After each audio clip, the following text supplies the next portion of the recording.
My name is John Lau, and I am the police chief here at the City of Titusville Police Department.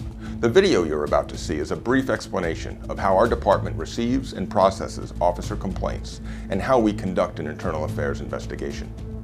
Mutual trust and respect are at the heart of effective policing. Nationwide, the overwhelming majority of our law enforcement officers are principled men and women who provide professional services to the communities they serve with honor and distinction. The responsibilities they shoulder are great, and the agency and public expectations are high. On occasion, when an officer is accused of misconduct, a supervisor will immediately look into these circumstances. As an accredited agency, positive police behavior is reinforced through ongoing training, documentation of officer activities, and the thorough investigation of any complaints. A preliminary investigation will be conducted on every citizen complaint, regardless of its nature. Depending upon the circumstances, the incident will either be handled and resolved by a supervisor or formally passed on to the Professional Standards Division in the form of an internal affairs investigation. The vast majority of the complaints that we received are resolved at a supervisor's level. Most of the time, our supervisors just have to educate the complainant as to some of the laws and policies that guide our actions. In rare instances, if a complaint is not resolved at the supervisory level, a member of command staff will conduct an internal investigation.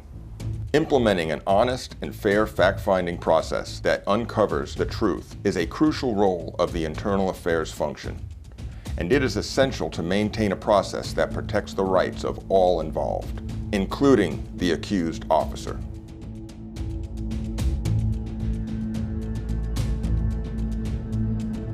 Police officers must be free to exercise their best judgment and to initiate action in a reasonable, lawful, and impartial manner, without fear of reprisal from their administration.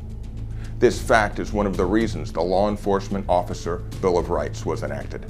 Anytime an officer is asked about their own conduct by a member of the agency and there is potential for discipline, that agency must comply with the Law Enforcement Officer Bill of Rights. This law is part of Florida State Statute under Chapter 112.532. If a formal investigation is ordered, the first step is to serve the employee with a written explanation of the possible violations to department policy, and anyone involved is prohibited from discussing the incident except when given their sworn statement. In a formal internal affairs investigation, all potential witnesses, including both civilian and other officers, must be interviewed. Any body cam, recordings, and any other potential evidence in that case must be fully documented. The officer being investigated must have an opportunity to review all evidence gathered. Only then can an officer be compelled to submit to questioning and provide a statement under oath. While the Bill of Rights ensures a lengthy, detailed investigation, it by no means alters any outcomes. The facts are the facts, and given the complexity of their jobs, our officers deserve a consistent and fair process. If there is any potential law violation, the investigation is sent to the state attorney's office for a decision on whether a state law was violated. This process can delay the completion of our internal affairs investigation. Before an employee discipline is finalized, they are provided a predetermination hearing. This hearing is an opportunity for the employee to meet with the police administration and present any other evidence they may want to have considered prior to any final decision being made. Our department uses a progressive discipline model. Any corrective action above counseling is considered discipline.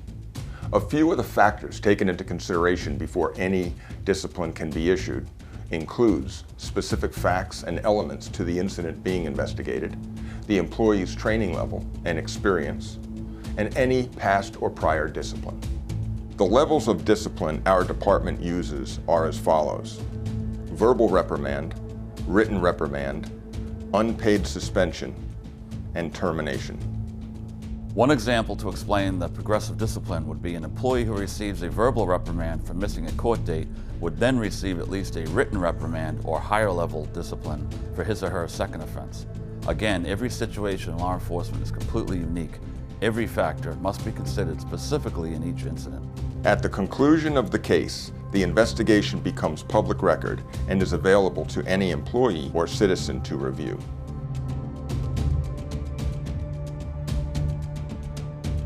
One of the most scrutinized areas of our jobs is use of force. When an individual fails to comply with a lawful order from a police officer, force can and will be used to gain control of that situation. Based on state-accredited policy adopted by the Titusville Police Department, any level of force above routine handcuffing requires a use of force form to be completed by that officer and submitted and approved by 2 levels of supervision. This form documents both the individual's actions, the circumstances, and the response to resistance by that officer. This documentation allows the department to monitor resistance levels, force used, and helps guide for future training on how officers respond to resistance. Unfortunately, the average citizen would be shocked to realize the number of times a suspect resists and escalates the force needed to make a safe arrest. The Titusville Police Department is committed to document each and every instance this occurs.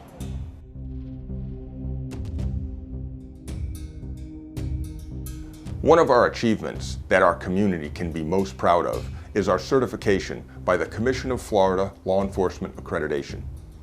We have maintained this prestigious state law enforcement accreditation since 2010. To be accredited, the agency must meet hundreds of specific policy requirements and standards established by the Commission for Florida Law Enforcement Accreditation. This process consists of a board of 3 assessors from outside agencies made up of both sworn officers as well as civilians. Becoming an accredited agency is a 3-year process culminating with a rigorous inspection of our department's policies and procedures to ensure we are using best practices in law enforcement. In closing, you can see that integrity, accountability, and transparency are 3 of the most vital characteristics for a successful police department. We are committed to consistently use best practices in law enforcement, provide the most current and relevant training for our officers, and to continue to work directly in and with our community to make your police department the best it can be. Thank you.